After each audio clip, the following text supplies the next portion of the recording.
할렐루야. 오늘 이 밤에도 하나님의 큰 은혜가 우리 가운데 나타날 줄 믿으시면 아멘 합시다.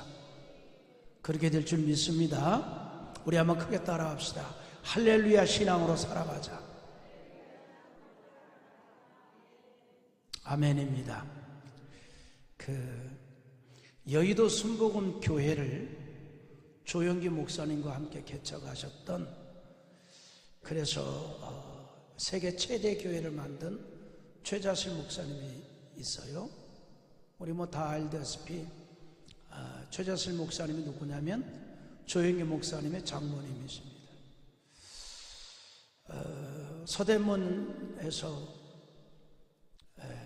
1958년도에 천막을 치고 개척해서 세계 최대 교회를 일궜단 말이죠.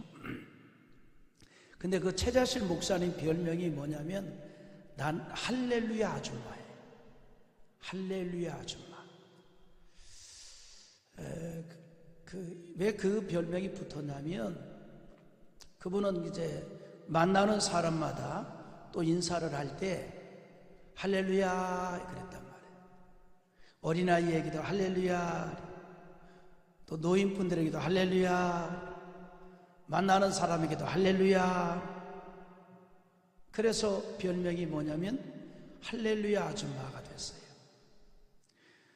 그래서 사람들이 그를 칭할 때에 할렐루야 아줌마, 빨간 바지 아줌마가 아니고 할렐루야 아줌마라는 이런 칭호를 받게 됐어요. 근데 그분이 자기의 신앙과 또 목회에 관련한 내용을 책으로 만들고, 그리고 또 그 내용을 영화로도 제작이 돼서 많은 그 성도들에게도 은혜를 끼쳤죠. 그 제목이 뭐냐면 나는 할렐루야 아줌마였다. 이게 1982년도에 영화로도 한번 제작이 돼서 나온 적이 있습니다. 그런데 여의도 순복음 교회가 서대문에서 개척을 했던 1958년이나 또 60년대, 70년대 한국교회 성도들의 성향은 좀 보수적이에요.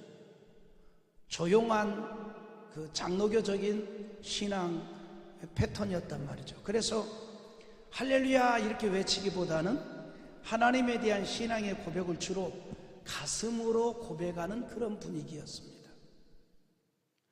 그런 기독교 문화에서 최자실 목사님이 가는 곳마다 만나는 사람마다 할렐루야 할렐루야 하는 것이 일부 사람들에게는 좀 경망스럽다라고 생각하는 경우도 있었어요. 좀 경망스럽다. 경망스럽다. 그런데 사실은 실상은 구원받은 우리의 일상은 날마다 할렐루야이어야 합니다. 날마다 할렐루야이어야 돼. 우리는 하나님의 은혜로 구원받았고 하나님의 자녀가 되었습니다. 그런 하나님의 백성들이 이 땅에서의 삶은 날마다 하나님을 찬양하고 영광을 돌리는 삶이 되어야 합니다. 아멘입니까? 그래서 오늘 우리가 읽은 이 말씀도 할렐루야로 시작을 해서 마지막에 할렐루야로 끝납니다. 우리 1절 한번 읽어보죠. 같이 봅니다. 할렐루야 여호와의 종들아 찬양하라, 여호와의 이름을 찬양하라. 우리가 알고 있듯이 할렐루야는 히브리어로 하나님을 찬양한다는 뜻을 나타내는 말이죠. 그리고 같은 의미로 라틴어로는 알렐루야라고 합니다. 구약적 히브리적인 의미로는 할렐루야, 그리고 조금 이제 수준을 높여서 라틴어적인 의미로는 알렐루야 이렇게 표현을 하죠. 그런데 그 과거 시대에는 그렇게 표현하는 것 자체가 좀 가벼워 보이기도 하고 좀 경망스러워 보이기도 하고 그랬단 말이죠. 우리 1980년도에 우리나라 최초의 프로축구단이 신동아 그룹에 의해서 창단되었을 때에 축구단 이름이 할렐루야 축구단이었어요. 할렐루야 축구단. 축구단 이름을 할렐루야 축구단이라고 할 때만 해도 교계 일부에서 좀 반대가 있었어요. 왜냐하면 그 이름 자체에 거부 반응을 일으킨 겁니다. 하나님을 찬양한다는 의미를 지닌 단어를 가지고 축구단 이름을 만들었다. 이거 안 된다. 이렇게 얘기했던 그런 기억이 납니다. 참 세상 많이 변했죠. 그러고 보면 그 축구단 이름이 할렐루야라는 이름을 붙인 것 자체도 이건 안 된다. 오히려 잘못하면 하나님의 이름을 망령되이 여길 수 있다라고 거부하기도 했습니다. 그러나 앞에서 말했듯이 할렐루야는 우리의 일상이 되어야 합니다. 우리의 날마다의 노래가 되어야 돼요. 아멘입니까? 기독교인의 신앙생활은 하나님을 찬양하는 생활이에요. 그러니까 우리가 신앙생활 한다. 그 신앙생활 한다는 의미가 뭐냐면 하나님을 찬양하는 생활을 하는 거예요. 그러니까 신앙생활 리코로 하나님을 찬양하는 생활, 하나님께 영광을 돌리는 생활, 이게 신앙생활이에요. 그래서 특히 입술로 그러므로 할렐루야를 고백한다. 이거 당연한 거죠. 우리의 마음에 하나님에 대한 사랑이 가득하고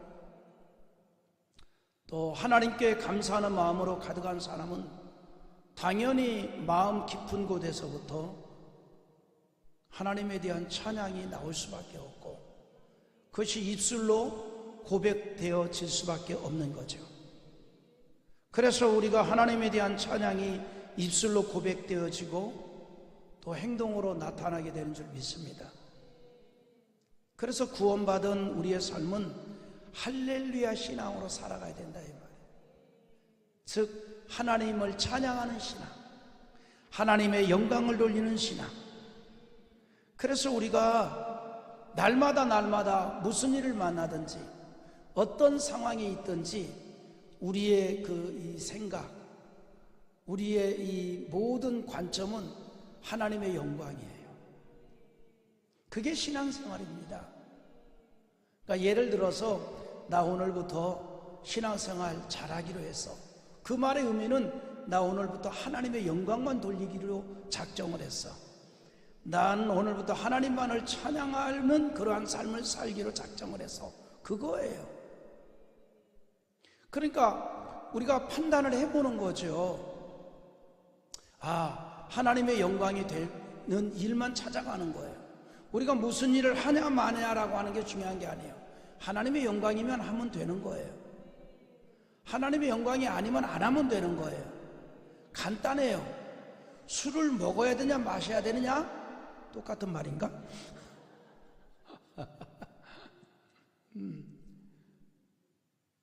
하여튼 먹어야 되느냐 마셔야 되느냐, 그게 중요한 문제가 아니라 이 말이에요. 하나님의 영광이 되면 드셔야죠. 예? 아멘 했겠다? 예. 하나님의 영광이 되면 먹어야죠. 그걸 통해서 하나님의 영광이 되면 먹는 거예요. 마시는 거예요. 근데 별로 하나님의 영광이 안 돼. 그러면 안 하면 되는 거예요. 그러니까 신앙생활의 어떤 기준점을 거기에다 두는 거죠. 하나님의 영광이냐 아니냐. 우리가 뭐 넘어졌느냐 자빠졌느냐 이게 중요한 문제가 아니에요. 넘어져서라도 하나님의 영광이 되면 자꾸 넘어져야 돼요. 자빠지더라도 하나님의 영광이 되면 자꾸 자빠져야 돼요. 그러니까 우리의 그 기준은 하나님의 영광이냐 아니냐 이거예요. 우리가 신앙생활 한다는 의미는 바로 거기에 두고 있는 겁니다. 하나님의 영광이 되느냐 안 되느냐, 하나님을 우리가 찬양하느냐 안 하느냐. 그러니까 할렐루야 신앙이라는 게 그거예요. 하나님의 영광을 중심에 두고 살아가는 신앙. 그래서 오늘 말씀의 제목대로 할렐루야 신앙으로 살아가자는 거예요. 우리가 하나님에 대한 진실한 신앙으로 찬양하고 하나님께 영광을 돌리면 하나님도 우리에게 주시는 은총이 있습니다.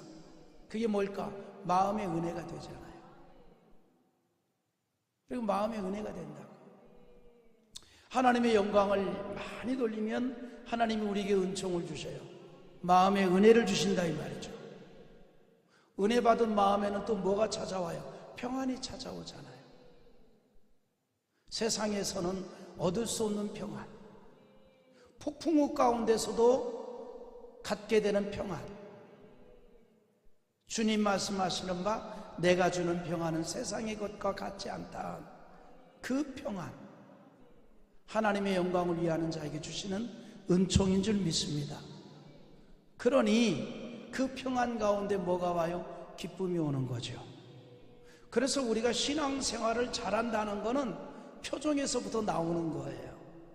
신앙생활을 잘하면 결국은 하나님의 은총으로 은혜도 주시고 또 평안도 주시고, 그래서 기쁨이 가득하니 그게 얼굴로 나오는 거죠. 그러니까 여러분, 우리가 신앙생활하면서 너무 인상을 쓰는 것도 조금 보는 사람이 조금 안타깝습니다. 그러니까 여러분, 너무 인상이 쓸 일이 있다고 해도 그저 그냥 물 한 컵 마시고 표정을 살짝 바꾼 다음에,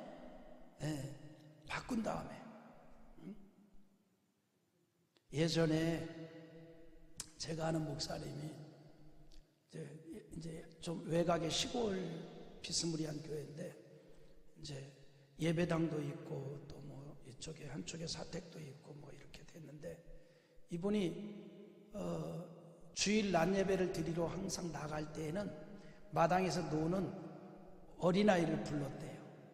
그래서 어린아이가 막 웃으면서 쫓아오면 바로 이제 예배실로 들어가고, 아이가 막 도망가면 도로 당회장실에 들어가가지고 거울을 보고 웃었대.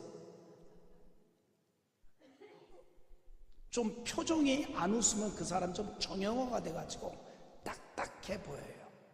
그러니까 참 하나님은 정말 공평하신 하나님인 것 같아요.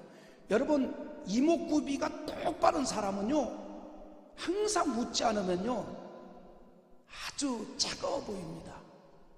근데 저같이 좀 적당히 둥글둥글스러운 사람들은 그냥 괜찮아요. 차가움보다는 그냥 둥글둥글해. 근데 이분이 좀 이목구비가 정확하니까 굉장히 차가워 보이거든요. 그러니까 거울을 보고 한참 웃은 다음에 다시 마당에 가서 애를 불러보고 쫓아오면 갔대요. 표정 관리를 했다는 거예요. 표정 관리.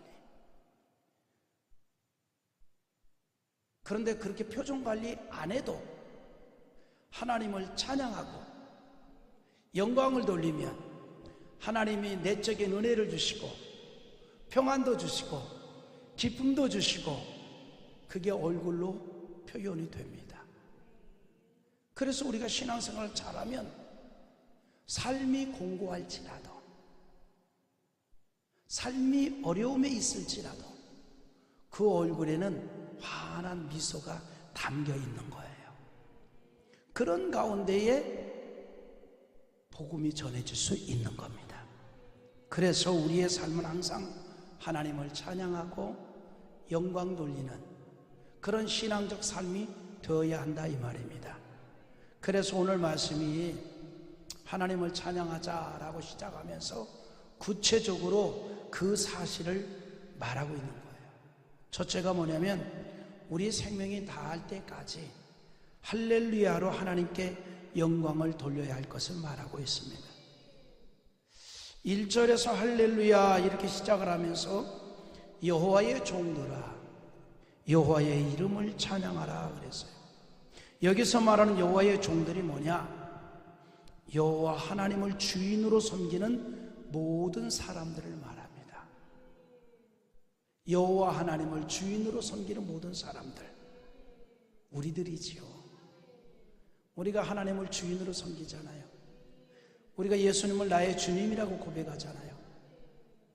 여러분, 예수님을 향해 나의 주님, 그 말이 무슨 글자 그대로 나의 주인님 이 말이에요. 나의 주인님, 나는 당신의 종입니다, 이 말입니다. 하나님의 모든 자녀들을 말한다, 이 말입니다. 그래서 이 하나님의 자녀들을 여호와의 종으로 표현합니다. 그렇게 표현한 의미가 있어요. 왜 여호와의 종이라고 표현했을까? 여기에는 이유가 있습니다.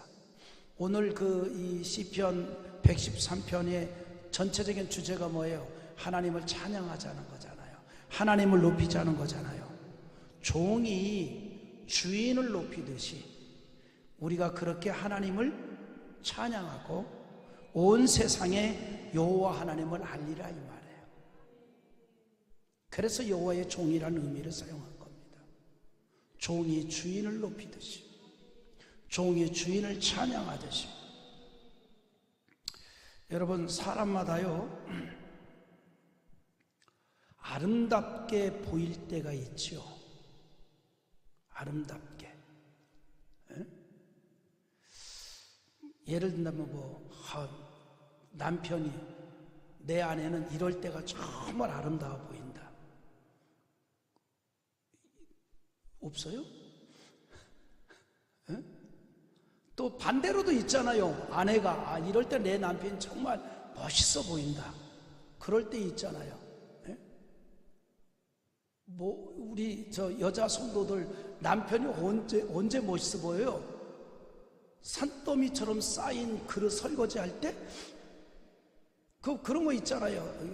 멋있게 보일 때, 또 아름답게 보일 때 있잖아요. 예? 아름답게 보일 때. 박준영 장로는 모든 게 다 아름답게 보이죠? 그렇지. 아멘 안 하면 안 되잖아. 우리가 이렇게 좀 사람마다 아름답게 보일 때가 있는데, 또 아내가 남편을 볼 때 멋있게 보일 때가 있고, 또 남편이 아내를 볼 때 아름답게 보일 때가 있습니다. 여러분, 기독교인의 가장 아름다운 모습은 언제일 것 같아요? 언제? 오늘 본문에 있는 문맥으로 본다면 하나님을 찬양할 때입니다. 하나님께서 가장 아름답게 보일 때가 언제냐면 하나님을 찬양할 때. 아멘입니까? 하나님을 찬양할 때, 하나님을 영화롭게 영광 돌릴 때. 우리를 구원하신 하나님은 우리에게 다른 어떤 것보다도 하나님을 찬양하는 걸 원하세요. 그 모습을 보고 귀히 여기고 아름답게 여기고. 할렐루야. 여러분, 그래서 이사야서 43장 21절에 이렇게 말씀하잖아요. 한번 또 읽어봅니다. 이 백성은 내가 나를 위하여 지었나니 나를 찬송하게 하려 함이니라. 하나님을 찬송하도록 지었다, 이 말이에요. 그러니까 여러분, 하나님께 가장 아름다운 모습, 가장 하나님이 기뻐하는 모습은 하나님 찬양하는 모습이에요. 하나님의 영광 돌리는 모습이에요. 그러니까 우리가 세상을 살아가다 보면 때로는 어려움을 당할 때도 있잖아요. 인생의 어떤 어둠 속에 빨려 들어갈 때도 있겠고, 또 고난을 당할 때도 있겠지요. 그러나 그 상황에서도 하나님을 찬양할 때, 그 상황에서도 하나님의 영광을 구할 때 하나님 가장 기뻐하게 여긴다는 거예요. 그래서 그 속에서 또 하나님이 주시는 은혜를 받을 수 있다, 이 말입니다. 아멘입니까? 그래서 모든 하나님의 자녀들이 하나님을 찬양한다는 거, 영광 돌린다는 거 당연한 일이고 또 신앙의 본분인 줄 믿습니다. 이 일을 위해서 우리를 또 구원해 주셨어요. 하나님의 자녀로 삼아 주었어요. 그래서 우리는요, 뭐냐면 이런 겁니다. 내 호흡이 다하는 그날까지 하나님을 찬양하자는 거죠. 이 땅의 호흡이 끝나는 그날까지. 아멘. 가장 멋있는 일이잖아요. 그래서 시편 기자도 그런 얘기를 해요. 여러분, 시편 150편이 마지막 편이잖아요. 시편 150편 6절에 이런 말을 합니다. 읽어봐요. 호흡이 있는 자마다 여호와를 찬양할지어다. 할렐루야. 아멘. 호흡이 있는 자마다. 이 말은 무슨 말이냐면 살아있는 자들마다. 살아있는 자들마다. 우리가 정말 살아있다면 뭘로 확인하느냐? 하나님을 찬양하는 걸로. 그러니까 우리의 신앙이 죽은 신앙이 아니라 살아있는 신앙은 하나님을 찬양합니다. 하나님의 영광을 돌립니다. 살아있는 신앙. 우리 호흡이 끊어지는 그날까지. 이거는 생존의 목적이에요. 이 땅에서 살아가는 생존의 목적은 하나님을 찬양하고 영광 돌리는 겁니다. 그런 의미로 호흡이 있는 자마다 이런 얘기를 하는 거예요. 살아있는 자들마다 이 말이잖아요. 생존하는 동안에 이 말이에요. 이것이 우리의 분명한 목적 속에 살아가야 됩니다. 이게 세상 사람과의 다른 점이에요. 세상 사람과의 다름이 여기에 있는 겁니다. 여러분, 우리가 똑같이 세상 사람들처럼 직장 생활도 하고 장사도 하고 사업도 하고 돈도 벌고 여행도 다니고 맛있는 것도 먹으러 다니고 뭐 옷도 입고 똑같잖아요. 그러나 비교할 수 없는 차이가 있지 않습니까? 우리는 하나님을 기쁘시게 하며 사는 자들이잖아요. 우리는 하나님의 영광 돌리며 사는 자들이잖아요. 우리는 하나님을 찬양하며 사는 자들이잖아요. 아멘. 이거는요, 비교할 수 없이 다른 가치라 이 말이죠. 비교할 수 없는 가치라 이 말이에요. 우리가 하나님의 자녀로 부름받은 그날부터 우리는 하나님을 찬양하는 인생으로 부름을 받은 거예요. 내가 하나님의 자녀로 부름받은 그 순간부터 우리는 하나님을 찬양하는 인생이다. 그러니까 우리가 기독교인이 자기 신앙을 자꾸 깨우고 자각하는 방법 중에 또 하나가 뭐냐면 하나님의 영광을 돌리고 있는가, 하나님의 영광을 목적에 두고 살아가고 있는가. 그러니까 하나님의 영광이면 하는 거예요. 힘들어도 어려워도. 그러나 하나님의 영광이 아니면, 오히려 영광을 가리면 내게 육체적인 도움이 돼도 포기하는 겁니다. 그것이 우리 기독교인의 삶의 어떤 분수령이 되고 또 이 기준점이 된다 이 말이에요. 그래서 우리는 하나님께 영광을 돌리고 찬양하는 가운데 하나님과 영적인 교통과 나눔을 하게 되는 거죠. 그래서 영원까지 여호와의 이름을 찬양하라 그랬어요. 영원까지.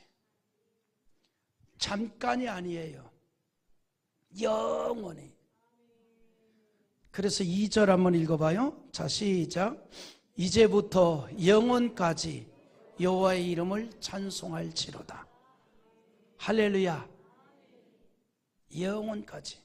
여러분, 우리가 하나님을 찬양하는 거는요, 우리 생애 끝날까지 해야 할 일이고 천국에서도 할 일입니다. 영원히 할 일이에요. 마치 살아있는 사람이 호흡을 하듯이 구원받은 백성은 하나님을 찬양하는 게 당연한 일입니다.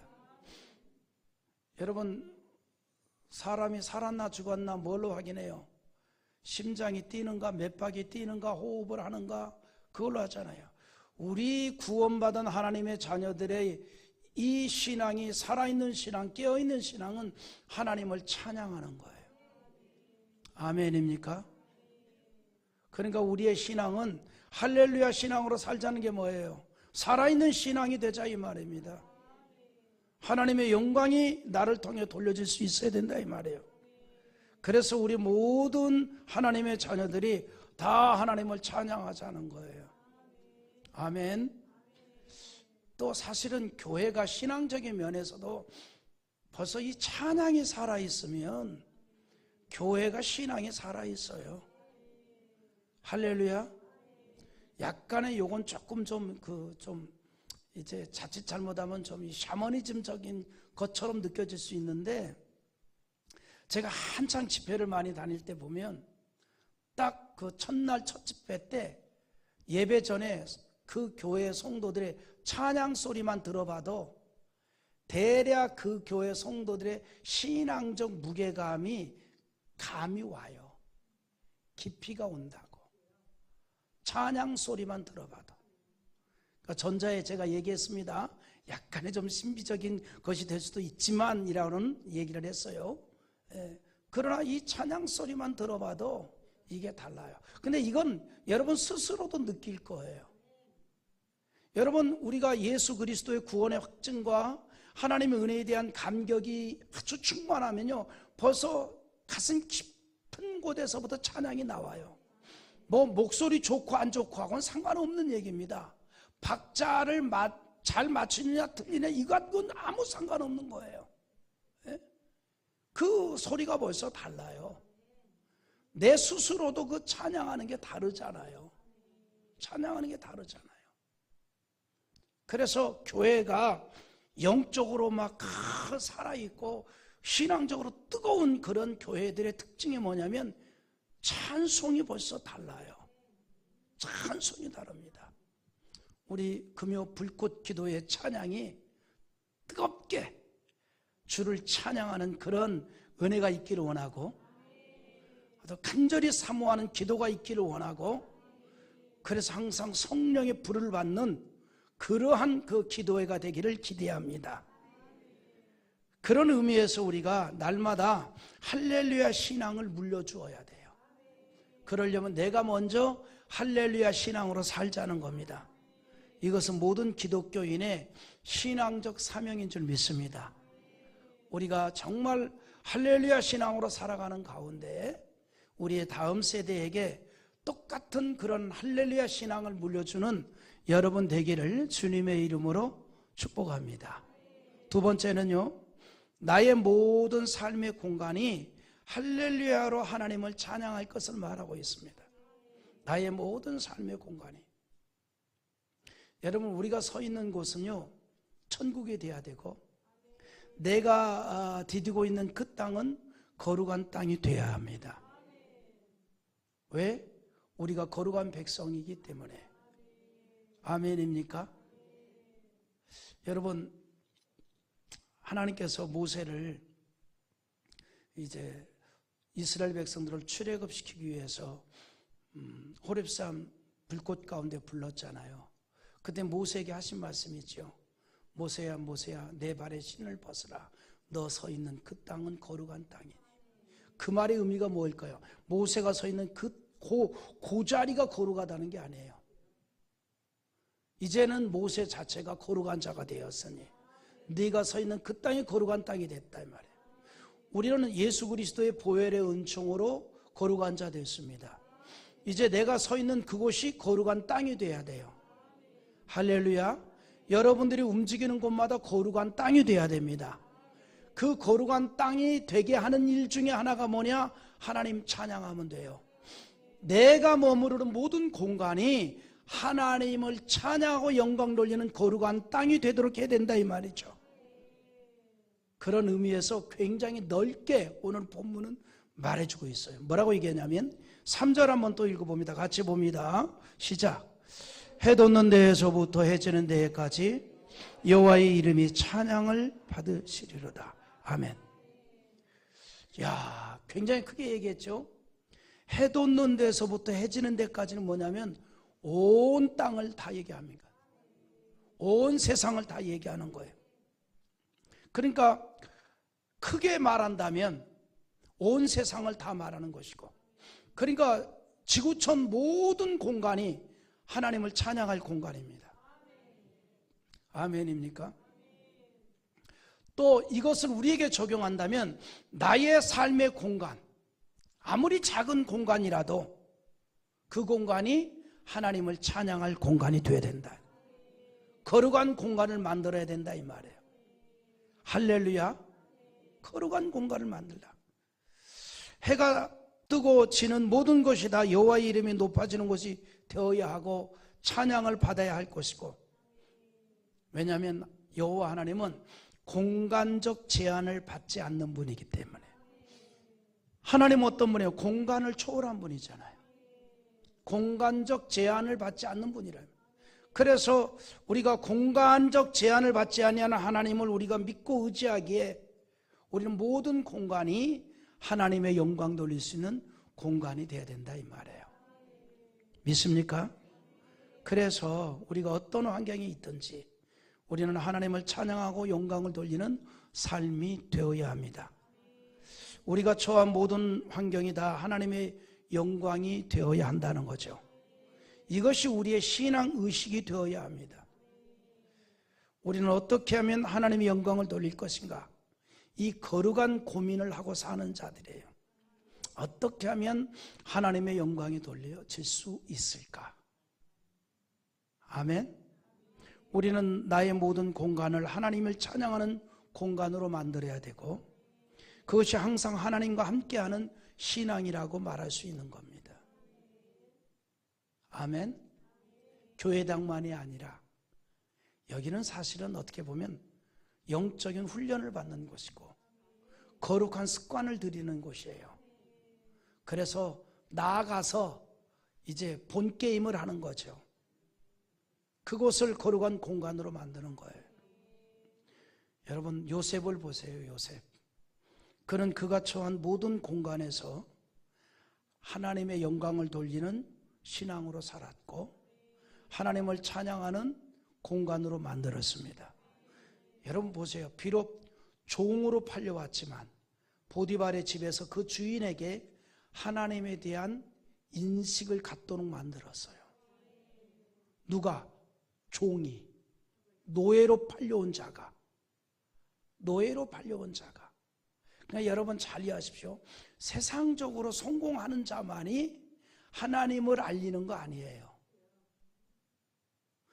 노예로 팔려왔을지라도 그 주인이 하나님을 인식하게 만들었던 거예요.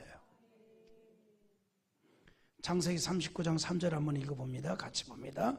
그의 주인이 여호와께서 그와 함께 하심을 보며 또 여호와께서 그의 범사에 형통하게 하심을 보았더라. 누가? 주인이. 그러니까 비록 노예로 이 종으로 팔려왔지만 그 종으로 팔려한 그 집을 거룩한 공간이 되게 한 거예요. 하나님을 찬양하고 영광 돌리고 그 주인이 하나님을 인식하게 만들었다 이 말입니다. 우리는 능히 그렇게 할 수 있는 이유가 있습니다. 하나님이신 예수 그리스도가 나와 함께하고 있잖아요. 믿어요? 심지어는 억울하게 들어간 감옥 안에서도 간수가 하나님을 인식하게 만들었어요. 억울하게 들어간 감옥 안에서도 하나님을 인식하게 만들었다 이 말이에요. 그러니까 여러분, 그러니까 우리 예수 믿는 사람들의 삶의 어떤 의미를 우리 앞에서도 언급했지만, 우리가 내가 어디에 들어가 있느냐, 무엇을 하고 있느냐, 망했느냐 흥했느냐, 이건 중요한 문제가 아니라니까요. 하나님의 영광이 되느냐 안 되느냐, 어떤 상황에서도 하나님은 우리에게 그걸 기대하고 있다는 거죠. 우리 한번 읽어볼까요? 창세기 39장 23절 같이 보겠습니다. 시작. 간수장은 그의 손에 맡긴 것을 무엇이든지 살펴보지 아니하였으니 이는 여호와께서 요셉과 함께 하심이라. 여호와께서 그를 범사에 형통하게 하셨더라. 아멘. 하나님이 요셉과 함께하니 억울하게 누명을 썼지만 그러나 죄인으로 들어온 거예요. 그런데 그곳을 또 거룩한 공간 만들었어요. 간수가 하나님을 느끼게 만들어 놨다 이 말이에요. 할렐루야. 이게 우리의 모습이 돼야 돼요. 이게 신앙생활이에요. 신앙생활이 이런 게 신앙생활이라고 하는 거예요. 우리가 이제 뭐 복합적으로 주의를 지키고 예배를 드리고 기도를 하고 또 봉사를 헌신하고 다 신앙생활의 요소 속에 들어가지만 신앙생활의 본질, 하나님의 뜻을 이루고 하나님의 영광을 돌리는 거죠. 그런데 요셉이 그렇게 하더니만 더 나아가서 무슨 일까지 저질러요? 애굽 왕까지도 하나님에 대해서 의식을 하게 만들었어요. 애굽 왕까지도.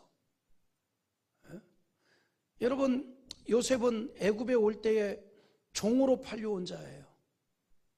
억울하게 누명을 썼지만 그러나 감옥 안에 있는 자예요. 그런 자가 애굽 왕까지도 하나님을 인식하게 만들었어요. 자, 우리 또 천천히 읽어봅시다. 창세기 41장 38절 9절. 자, 시작. 바로가 그의 신하들에게 이르되 이와 같이 하나님의 영에 감동된 사람을 우리가 어찌 찾을 수 있으리요 하고 요셉에게 이르되 하나님이 이 모든 것을 내게 보이셨으니 너와 같이 명철하고 지혜 있는 자가 없도다. 아멘. 할렐루야죠. 바로 왕의 고백입니다. 여러분, 우리가 이것이 우리의 기도의 제목이 돼야 되고 관심거리가 돼야 돼요. 하나님, 나와 스치는 자만이라도 하나님을 인식하게 하옵소서. 이게 신앙생활이에요. 할렐루야. 나와 스치는 자들만이라도. 아멘입니까? 우리 하나님은 공간을 초월하시고 모든 나라보다 높으시고 그의 영광은 하늘보다 높습니다. 그래서 우리가 여호와 하나님을 어떤 하나님이라고 표현합니까? 지존하신 하나님이라고 그러잖아요. 지존하신 하나님. 우리 4절 한번 읽어보십시다. 여호와는 모든 나라보다 높으시며 그의 영광은 하늘보다 높으시도다. 아멘. 가장 높은 분이다 이 말이죠. 그래서 하나님 앞에서는 열방의 모든 권세와 어마어마한 힘도 아무것도 아닌 것처럼 된다. 이게 성경의 깨우침이잖아요. 아무것도 아닌 것처럼 된다. 별거 아니다 이 말이죠. 별거 아니다. 이사야서 40장 17절 한번 또 읽어봅니다. 그의 앞에는 모든 열방이 아무것도 아니라 그는 그들을 없는 것 같이 빈 것 같이 여기시느니라. 그래 뭐예요? 열방이 강한 것 같고 거대한 것 같은데 하나님 편에서 볼 때는 그거 없는 것처럼 보인다 이 말이에요. 먼지처럼 보인다 이 말입니다. 아무것도 아니라 이 말이죠. 그래서 우리는 어떤 상황이 있든지 내가 있는 그곳에서 할렐루야로 하나님께 영광을 돌리는 거예요. 그런 신앙이 되자는 거예요. 우리가 하늘이나 혹은 땅 아래 있을지라도 하나님의 손길은 여전히 미치게 되는 줄 믿습니다. 그 하나님의 손길은 어떤 손길이에요? 우리의 도움이 되고 나의 구원의 손길이 되고 고난 중에서 건져주시는 손길이 되잖아요.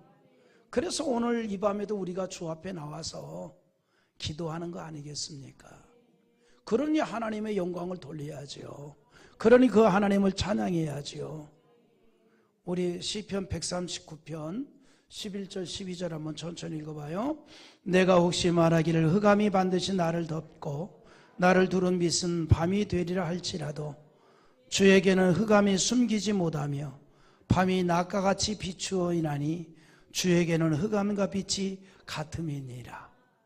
믿어요? 흑암이 나를 덮을지라도 주께서 내 인생의 밤을 낮과 같이 비춰주신답니다. 멋지잖아요. 이런 분이 있다니까요. 나한테 이런 분이 생각만 해도 좀 가슴 떨리지 않습니까? 응? 떨리잖아요. 그래서 주 앞에서는 흑암이나 빛이나 의미가 없어요. 하나님 앞에서는 흑암이나 빛이나 의미가 없어요. 하나님이 원하시면 다 바꿔놓을 수 있다 이 말이에요. 아무것도 아니라 이 말이죠. 원하면 흑암도 되고 원하면 빛도 되게 하시고. 그러니까 여러분, 잘 나간다고 교만할 것도 없어요. 막혔다고 좌절할 것도 없습니다. 아멘입니까? 그 별거 아니라 이 말이에요. 별거 아니라. 잘 나간다고 교만할 거 하나도 없어요. 그거 하루아침에 끝날 수도 있는 거예요. 또 막혔다고 답답해할 것도 없습니다. 하나님이 원하시면 길을 내십니다.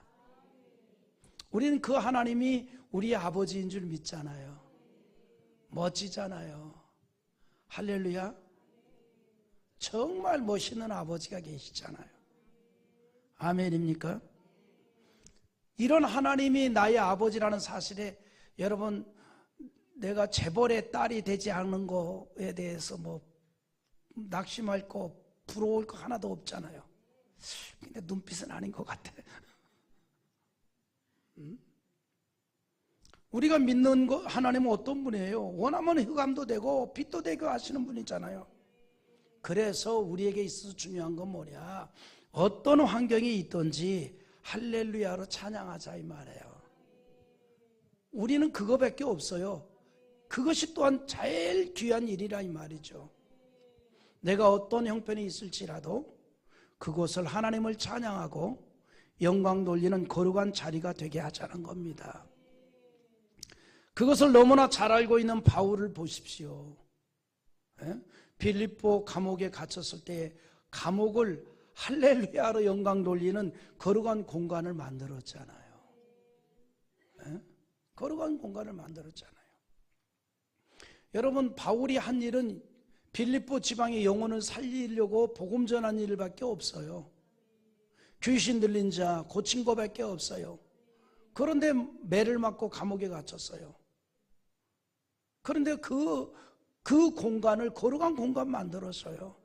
하나님 찬양하고 하나님의 영광을 돌리고, 그러자 옥문이 열리고 그 일로 인하여서 간수가 복음을 듣고 예수를 영접하고 하나님께 영광을 돌렸잖아요. 우리가 그런 인생으로 살자는 거예요. 그게 신앙생활입니다. 아멘입니까? 마지막 세 번째, 오늘은 참 날이 좀 추워서 그런지 뭐 자는 사람도 없고 조는 사람도 없고 참 좋네요. 내가 조금 전에 한 6시쯤에 예배당 보일러를 좀 떼서 좀 따뜻하게 할까 하는데 내가 깜빡 잊어버렸어. 근데 지금 설교 중에 보니까 잘했어. 약간은 돌아가죠 지금. 네, 근데 잘했어요. 아주 잘했어요. 근데 너무 또 더우면 졸잖아요. 오늘 굉장히 내가 지금 소리도 안 지르고 잔잔하게 설교하는데도 자는 사람도 없고 조는 사람도 없고. 그래도 우리가 이제 이 금요일 날에 직장인들은 정말 금요일 날 저녁이 너무너무 피곤하거든요. 왜냐하면 한 주간의 에너지가 이제 다 소진될 때거든요. 그러니까 적어도 한 줄에 한두 명은 자야 되거든. 이렇게 한 줄에 한두 명. 그게 정상이에요. 그 예배 시간에 잔다. 그거 놔두세요. 다 그래도 집에서 자는 것보다 예배당에 와서 자는 게 더 나아. 예? 아유, 교회 가봐야 맨날 졸기만 하고. 그래도 오는 게 나아요. 예. 자더라도 여기서 자. 그럼 꿈에라도 주님이 또 은혜 주실 줄 알아? 예? 근데 오늘은 참 초롱초롱한 것이 참 은혜롭네. 이게 잔잔하게 설교를 해도 또 이렇게 초롱초롱할 때가 있네요. 다음 주부터는 계속 잔잔하게 해보겠습니다. 계속해서 세 번째, 약하고 부족한 자리에서 축복하시는 하나님을 믿고 할렐루야로 찬양할 것을 말합니다. 하나님은요, 어떤 일을 이루실 때에 우리의 일반적인 생각을 초월할 때가 참 많아요. 뭐 할 때도, 사람을 택할 때도 마찬가지. 사람을 택할 때도 마찬가지. 사람의 눈으로 보기에 가장 비천한 자를 택하여 하나님의 일에 사용하시고, 스스로도 가장 비천하다고 생각되는 사람을 가장 높은 영광의 자리에 이르게도 합니다. 그리고 우리의 모든 생각을 다 초월하시는 분이죠. 어쩔 때는 저도 스스로 그런 생각이, 하나님, 나같이 성격이 급한 사람을 목사로 불러가지고 이날 이때까지 목양을 하시한 것이 기적이 옵니다. 개인적으로는 은혜고 현상학적으로는 기적입니다. 여러분, 대체적으로 목사님 그러면 어때요? 인자하고 자비롭고 온유하고 겸손하고. 그런데 오히려 목사님은 지금 얘기한 거하고 전부 반대야. 근데 하나님 또 이렇게까지 사용을 하게 하는 거 보면 그것도 은혜예요. 40이 되면 성격이 좀 나아지고, 50이 되면 나아지고, 60이 되면 나아지고, 개뿔이나. 그 사람마다 다 다른 것 같아. 근데 하나님의 은혜죠. 그러니까 하나님의 방법은 보편적 생각을 초월한 것 같아. 보편적 생각을. 보편적 생각을. 거기다가 또 제가 또 보기와는 달리 또 흥이 또 많은 사람이거든. 놀기 얼마나 좋아하는데요. 오죽했으면 이제 잠자는 사람도 없는데 왜 이런 사담을 할까?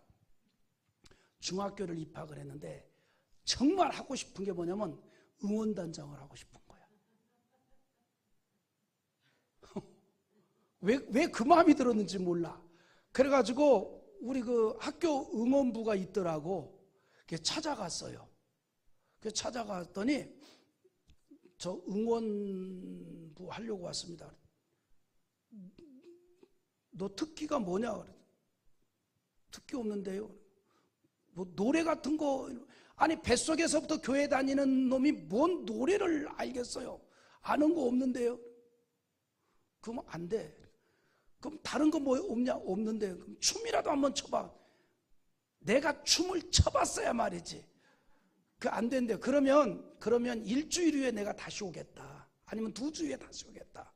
내가 춤도 멋있게 배워가지고 오고 노래도 멋있게 배워가지고 오겠다 해서 알아봐가지고 춤쟁이한테 갔어.